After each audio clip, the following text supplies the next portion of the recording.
இயேசு கிறிஸ்துவில் பிரியமான சகோதர சகோதரிகளே, சமயமும் ஆன்மீகமும் ஒன்றுக்கொன்று தொடர்புடையவை என்றாலும் இரண்டும் ஒன்று அல்ல.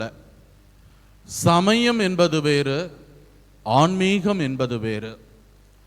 ஒரு மனிதன் குறிப்பிட்ட சமயம் கொடுக்கிற படிப்பினைகளை, நெறிமுறைகளை இம்மி பிசையாமல் தன்னுடைய வாழ்வில் கடைபிடித்தால் அவர் சமயவாதியாக மாறுகிறார். இந்த சமயம் என்பது வெளிப்புற தோற்றத்தை, வெளிப்புற அடையாளங்களை கொண்டது. ஆனால் ஆன்மீகம் என்பது நமக்குள்ளாகவே நாம் மேற்கொள்கிற ஒரு உள்ளொளி பயணமாக இருக்கிறது. சமயத்தினுடைய வழிமுறைகளையும் நெறிமுறைகளையும் நாம் பின்பற்றி நமக்குள் இருக்கிற கடவுளை நாம் அறிந்து அவருக்கும் நமக்கும் ஆழமான ஒரு அன்பு பிணைப்பினை உருவாக்கி கொள்ள ஆன்மீகம் நமக்கு பயன்படுகின்றது.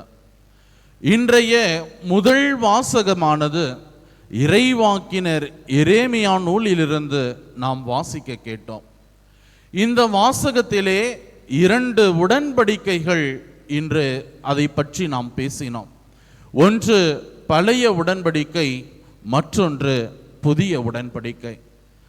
பழைய உடன்படிக்கையானது இஸ்ராயல் மக்களை யாவே இறைவன் மீட்டு கொண்டு வருகிற பொழுது சீனாய் மலையிலே இஸ்ராயல் மக்களோடு முதல் உடன்படிக்கையை அவர் ஏற்படுத்தி கொள்கிறார்.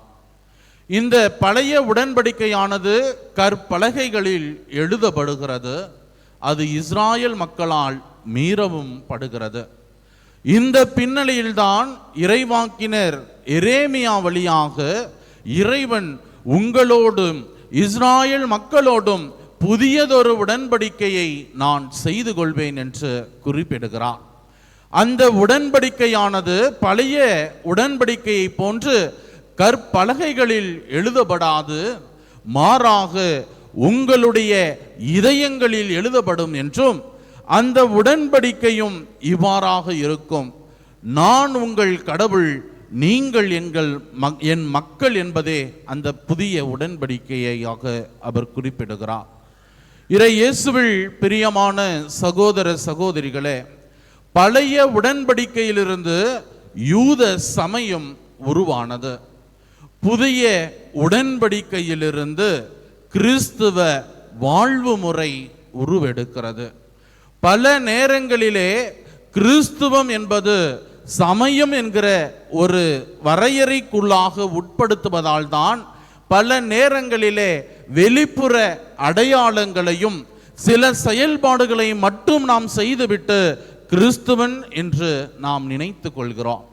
நம்முடைய அன்றாட வாழ்விலே இதை எவ்வாறு நாம் புரிந்து கொள்வது என்று பார்க்கிற பொழுது, நீங்களும் நானும் உண்மையான கத்தோலிக்க கிறிஸ்தவர்களாக வாழ்கிறோம் என்றால் ஒவ்வொரு வாரமும் ஞாயிறு திருப்பலிக்கு செல்வதும், சரியான நேரங்களிலே ஒப்புரவு அருட்சாதனத்திலே பங்கெடுப்பதும், ஆண்டிற்கு ஒருமுறை தியான நிகழ்வுகளிலே பங்கெடுப்பதும், உபவாச ஒரு சந்தி நாட்களிலே உபவாசமும் ஒரு சந்தியும் இருந்துவிட்டால் இதோடு நான் கிறிஸ்துவ வாழ்வு முற்று பெறுகிறது என்று நாம் நினைத்து கொண்டு அத்தகைய ஒரு தேக்க நிலையிலேயே இருந்து விடுகிறோம்.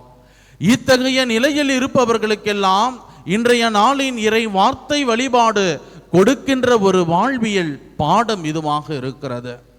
கிறிஸ்துவ சமயம் என்பது கிறிஸ்துவ வாழ்வு முறையாக இருக்கிறது. திரு விவிலியத்தினுடைய வார்த்தைகளை எல்லாம் நாம் வாழ்வாக்க வேண்டும். நம்முடைய வாழ்வு நற்செய்தியாக மாற வேண்டும். பேராயர் ஆஸ்கார் ரொமாரியோ மிக அழகாக குறிப்பிடுவார், நம்முடைய வாழ்வு 5ஆம் நற்செய்தியாக மாற வேண்டும். சிந்தித்து பார்ப்போம்.